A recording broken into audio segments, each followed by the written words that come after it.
घ्या काका 230 रुपये. 230? अरे 232 रुपयाची रद्दी झाली ना. 2 रुपये चिल्लर नाही. अरे दे रे बा. अरे 100ची नोट आणा हो. अरे 98 रुपये वापस दे तुम्ही तुला आणि इकडे 2 रुपये का फुकटचे आहेत काय? आम्ही तर आणून देतो. जाईल इकडे बरं. हा एक नंबर लावून दे बरं. अरे काय काका रिचार्ज तर टाकत जा. लावून देतो का मास्तर काय करतो? देतो लो. हॅलो. अरे माझ्यावर फोन कर बरं. याला तारा सुन राहिला. हा लवकर कर.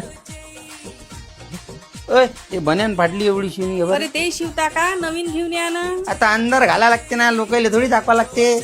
शिवून घे जा. तुझी जरा कायची अटी असते तर नवीन आणा. काय काका झाला का बाजार करून? झाला राजा. काय आग लागली रे भाजीपाल्याले. कामापुरता घेऊन आलो राजा मी. त्यात थैली आणली भरून. अरे काका खाईंगा तो खाईंगा समज थोडी ना लागते. कंजूसपणा केल्यानं काय होते? भाजीपाला देऊ का माझ्यातला थोडं? मी कोणापासचं घेतही नाही आणि कोणाला देतही नाही. होय घरी